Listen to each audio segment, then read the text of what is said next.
நண்பர்கள் அனைவருக்கும் வணக்கம். உற்சாகம் டிவி நேயர்கள் அனைவருக்கும் வணக்கம்.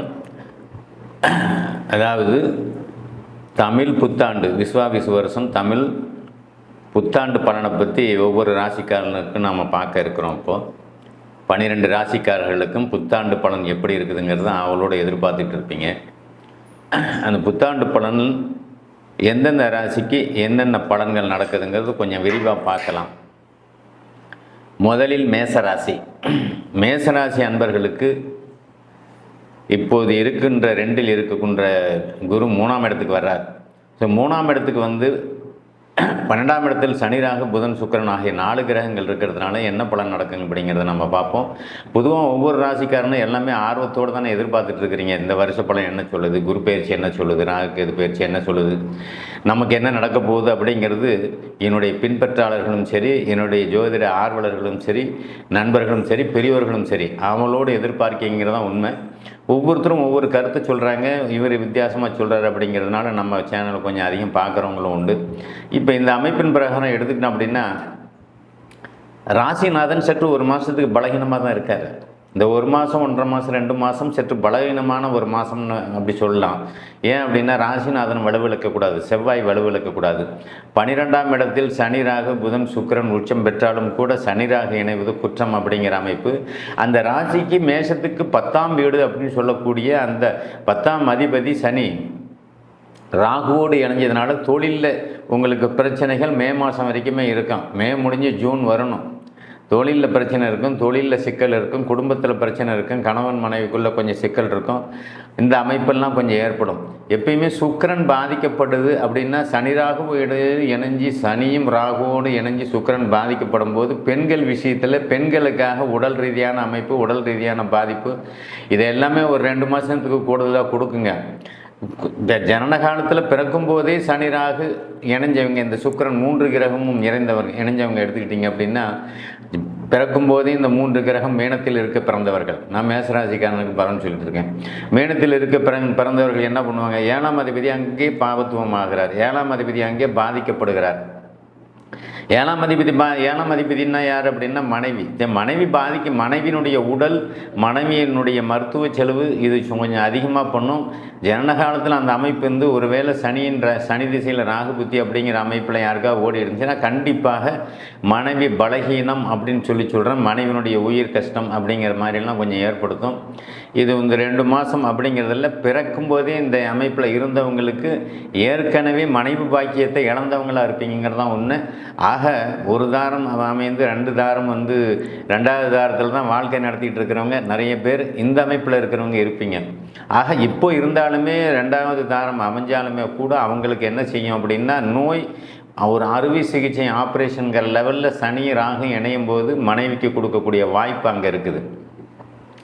அப்போ உயிர்காரகத்துவம் சொல்லக்கூடிய மனைவி, குழந்தைகள், ஏன்னா குருவும் அதே வீடு தான் அந்த வீட்டுக்கு அதிபதியும் குரு தான். மனைவி, குழந்தைகள் இவர் யாருக்காவது கடுமையான ஒரு பாதிப்பு, கடுமையான ஒரு மருத்துவ செலவு, கடுமையான மன உளைச்சலுக்கு அமைப்பு ஒரு 2 மாதம் கூடுதலாக கொடுக்குங்க. இந்த 2 மாதம் கழித்து ராகுகேது பயிற்சி ஆகிடுறாரு.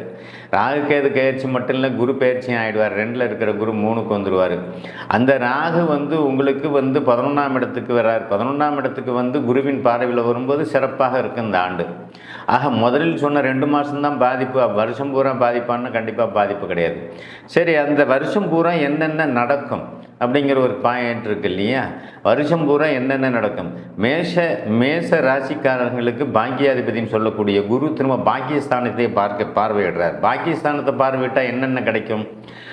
குழந்தைகள் வழியில் நன்மைகள் கிடைக்கும், குழந்தைகள் வழியில் வேலை வாய்ப்புகள் கிடைக்கும், குழந்தைகளுக்கு கிடைக்கும். நான் சொல்கிறது உங்களுடைய குழந்தைகள் பெரியவங்களாக இருந்து இங்கே மேசராசிக்காரங்கன்னா உங்களுடைய பிள்ளைகள் 20 வயசு 25 வயசில் இருக்கக்கூடிய குழந்தைகளாக இருந்தால் வேலை வாய்ப்பு கிடைக்கலன்னு நீங்கள் ஃபீல் பண்ணிகிட்டு இருக்கிறீங்க. பிள்ளை படித்து முடிச்சிருச்சு, ஒரு திருமணம் நடக்கலை, வேலை வாய்ப்பு கிடைக்கல அப்படிங்கிற எண்ணத்தில் இருக்கக்கூடிய மேசராசி அன்பர்கள் எல்லாருக்குமே குரு பாக்கியஸ்தானத்தை பார்க்குறது அப்படிங்கிறதுனால பாக்கியஸ்தானத்தை பார்த்து லாபஸ்தானத்தையும் குரு பார்க்கறது ஒரு மிகவும் நல்ல சிறப்பு அப்படின்னு சொல்லிடுவேன். என்ன தான் நடக்கும் அப்படின்னா பாக்கியங்கள் பெருகும். நீங்கள் என்னென்ன சந்தோஷமாக எதிர்பார்த்தீங்களோ அந்த நிகழ்வுகள் எல்லாமே உங்களுக்கு சாதகமான நிலையில் நடக்கும். இது வரைக்கும் திருமணம் ஆகலை, கண்டிப்பாக திருமணத்துக்கு உண்டான வாய்ப்பை கண்டிப்பாக ஏற்படுத்தும். நல்ல வரன் அமையறதுக்கு உண்டான வாய்ப்பை ஏற்படுத்தும். இது வரைக்கும் வேலை கிடைக்கல, வேலை கிடைக்கிறதுக்கு உண்டான வாய்ப்பு கண்டிப்பாக அங்கே உண்டாகும். ஏன்னா 12ஆம் இடத்துல சுக்கிரன் உச்சம் பெற்று அங்கே இருக்கிறார், 12ஆம் இடத்துல சனியும் இருக்கிறார். இதனை வரைக்கும் வெளிநாட்டில் இருந்தவன் நம்ம குழந்தைங்க வரலையே, நம்ம குழந்தைங்கள 2 வருஷமாக 4 வருஷமாக பார்க்க முடியலையே அப்படின்னு நினச்சிக்கிட்டு இருந்த பெரியவர்கள் எல்லோருக்குமே, மேசராசிக்காரர்கள் எல்லோருக்குமே தன்னுடைய பிள்ளைகளை பார்க்கக்கூடிய அமைப்பு, தன்னிடத்தில் அதாவது வெளிநாட்டிலேருந்து வந்து சொந்த ஊருக்கு வந்து தன்னுடைய சொந்த பந்தங்களை பார்க்கக்கூடிய அமைப்பு, தாய் தகப்பனோடு ஒன்றாக இருக்கக்கூடிய அமைப்பு, இது எல்லாமே கண்டிப்பாக நடக்கும். ஆக இந்த பிரிந்து இருந்தவர்கள் எல்லாருமே இணைவார்கள் அப்படிங்கிறது, அதுதான் பாக்கியம்னு சொல்கிறேன். எல்லாம் ஒரு இடத்துல கூடனா ஒரு பாக்கியமான ஒரு நல்ல காரியம் அப்படிங்கிற ஒரு அர்த்தம் வருது இல்லையா? அப்போ எல்லாம் ஒன்றா இணையக்கூடிய அமைப்பு வந்துடும். அப்போது வேலை வாய்ப்பை ரொம்ப எதிர்பார்த்துக்கிட்டு இருந்த நண்பர்கள், வேலை வாய்ப்பு தான் ரொம்ப முக்கியம். அந்தந்த வயசில் வேலை கிடைச்சிடணும், அந்தந்த வயசில் கல்யாணம் நடந்தணும், அந்தந்த வயசில் வாழ்க்கைக்கு தேவையான அனைத்தும் கிடைக்கணும். அவன் தான் கொடுத்து வச்சவன். என்ன ஒரு 20 வயசில் 23 வயசில் படிப்பு முடிஞ்சிருச்சு அப்படின்னா ஒரு 25 வயசில் வேலை கிடச்சிடணும், ஒரு 27 வயசுக்குள்ளே திருமணம் நடந்துடணும். இவங்க கொடுத்து வச்சவங்கன்னு ஜோதிடத்தில் சொல்லப்படுது. கொடுத்து வைத்தவர்கள் அந்த மாதிரி பிறவிக அவங்க. ஆக பிறவி என்பது இயல்பாக வரக்கூடியது தான். யாரும் அந்தந்த நேரத்துக்கு நாம்ளே பிறக்க வச்சுக்க முடியாது. அந்த அமைப்பில் இப்போ இருக்கக்கூடிய இளைஞர்கள் இந்த சித்திரை மாதம் இந்த புத்தாண்டு அமைப்பில் விசுவாசத்தில் வரக்கூடிய பலன்கள் எல்லாமே மிகப்பெரிய நன்மையும் மிகப்பெரிய சந்தோஷத்தையும் கொடுக்கக்கூடிய ஒரு வாய்ப்பாக இங்கே இருக்கும் அப்படிங்கிறது தான். மருத்துவத்துறை பொதுவாக மேசராசிக்காரர்கள் அடுத்தது விருச்சிக ராசிக்காரர்கள் இந்த மருத்துவம் சார்ந்த படிப்பு படிக்கணும்னு நிறைய பேர் எதிர்பார்த்துட்டு இருப்பீங்க. மருத்துவம் சார்ந்த படிப்பில் நிறைய பேர் வந்து மிஸ் ஆகிடுவீங்க, நிறைய பேர் மார்க்கில் ஃபெயில் ஆகிடுவீங்க. இந்த அமைப்பெல்லாம் கடந்த வருஷம் வரைக்கும் இருந்தக்கூடிய ஒரு அமைப்பு தான். ஏன் அப்படின்னா 12ஆம் இடம் அப்படிங்கிறது சாதாரண இடம்னு நினச்சிடக்கூடாது.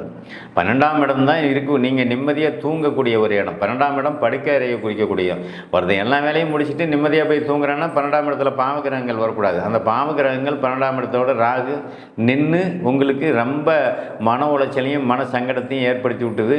குழந்தைகளாலையும் மற்றவர்களாலையும் எந்த சந்தோஷத்தையும் நிம்மதி நீங்கள் அடையலை. சொத்து சுகம் போன்ற விஷயத்துலையும் நீங்கள் நிறைய இழப்பை சந்திச்சிருக்கிறீங்க. அண்ணன் தம்பிங்க உறவுகள் முறையிலையுமே நீங்கள் வந்து பாதிப்பை சந்திச்சிங்க. அண்ணன் தம்பிகளாலேயோ அண்ணனாலேயோ கோர்ட்டு கேஸுங்கிற லெவல்லையும் நீங்கள் சந்தித்து அந்த பிரச்சனை தீராமல் இருக்கக்கூடிய ஒரு அமைப்பு இருக்கிறது. வழக்கு போன்ற விஷயத்துலையும் நீங்கள் வந்து ஜெயிக்க முடியாத ஒரு அமைப்பு இருந்தது. அது எல்லாமே இப்போ காலம் கைகூடி வந்துருச்சு. ஜெயிக்க போகிறீங்க. எல்லா விஷயத்துலையும் நீங்கள் வலுவாக இருக்க போகிறீங்க. மனிதனுக்கு அடிப்படை தேவை பணமும் வேலையும் பொருளாதாரமும் தாங்க. இது மூணும் உங்களுக்கு சேரக்கூடிய அமைப்பில் இருக்குது. பணம், பொருள், வேலை இது கரெக்டாக இருந்துச்சுன்னா நீங்கள் எல்லாத்தையும் செய்யலாம். இல்லை பிள்ளைங்களுக்கு கல்யாணம் பண்ணி வைக்கலாம், வேலை வந்துருச்சு, நல்லா இருக்கலாம், வீடு கட்டலாம், வாகனம் வாங்கலாம். இந்த அமைப்பு எல்லாமே வந்து 2 மாதத்துக்கு பிறகு நடக்கக்கூடியது. அதாவது ஜூனுக்கு அப்புறம் உங்களுக்கு எல்லா வகையிலையுமே மிகவும் சிறப்பாக இருக்கக்கூடிய ஒரு வருஷமாக இந்த தமிழ் புத்தாண்டு இருக்குங்கிறத தெரிவிச்சுக்கிறேன். குழந்தை செல்வங்கள் இல்லாதவர்களுக்கு இது வரைக்குமே குழந்தை பாக்கியங்களுக்கு கிடைக்கல, கல்யாணம் ஆகி 4 வருஷம் ஆச்சு, 5 வருஷம் ஆச்சு அப்படின்னு எதிர்பார்த்துட்டு இருக்கக்கூடிய அதை தான் பாக்கியம்னு சொல்கிறோம். பாக்கியஸ்தானத்தை குரு பார்க்குறாரு இல்லையா? பாக்கியஸ்தானத்தை குரு பார்க்குறது ரொம்ப சிறப்பாச்சே. பாக்கியஸ்தானத்தை குரு பார்த்து உங்களுக்கு 7ஆம் இடத்தையும் குரு பார்த்து, பாக்கியஸ்தானத்தையும் குரு பார்த்து, 11ஆம் இடத்தையும் குரு, இது 3 அம்சம் முக்கோண வடிவில் உங்களுக்கு 7ஆம் இடம், 9ஆம் இடம், 11ஆம் இடம், இது அத்தனை பாயிண்ட்டையும் குரு பார்க்குறாரு. இதுதான் இருக்கக்கூடிய சிறப்பு. அப்போ 7ஆம் இடத்தை பார்த்தா திருமணம் கண்டிப்பாக நடக்கும். அந்த குருவின் பார்வை அப்படிங்கிறது அந்த 7ஆம் பாவகத்தை புனிதப்படுத்தும். ஏற்கனவே நாங்கள் திருமணம் ஆனவன் தான் சார், வேறு என்ன சார் கிடைக்க போகுது அப்படின்னு நீங்கள் எதிர்பார்க்குறீங்க அப்படின்னா மனைவிக்கு வேலை வாய்ப்பு கிடைக்கக்கூடிய ஒரு அமைப்பு இருக்கும். மனைவி நல்ல படித்த மனைவியாக இருப்பாங்க. பாருங்க, 7ல் குரு வர்றதும் 7ஆம் இடத்தை குரு பார்க்குறதும் அறிவான மனைவி, 7ஆம் இடத்துல சுக்கிரன் இருந்தால் அழகான மனைவி, இதெல்லாம் ஜோதிடத்தில் வரக்கூடிய ஒரு பொதுவான வார்த்தைகள் தானே தவிர உங்களுக்கு இப்போ திருமண வயசில் இருக்கக்கூடிய நண்பர்கள் எல்லாருக்குமே நல்ல மனைவி கிடைக்கக்கூடிய ஒரு வாய்ப்பு கண்டிப்பாக உண்டு. ஏன்னா மேசராசியை பொறுத்தவரை 3 முக்கோண வடிவில் அந்த பார்வை விழுது. அதுதான் 7ஆம் இடத்தையும் 9ஆம் இடத்தையும் 11ஆம் இடத்தையும் பார்க்குது அப்படின்னு சொல்கிறோம். குரு பயிற்சிக்கு அப்புறம் இந்த 2 மாதத்துக்கு பிறகு, அதான் ராகுகேது பயிற்சியும் குரு பயிற்சியும் மே 14, 18 ஆகிறதுங்கிறதுனால எல்லாமே உங்களுக்கு ஜெயிச்சு வரக்கூடிய ஒரு அம்சமாக இருக்கும். அதையும் குறிப்பாக குரு திசை நடக்கிறவங்களா இருந்துச்சுன்னா நீங்கள் சொல்லிக்க வேண்டிய அவசியமே இல்லை.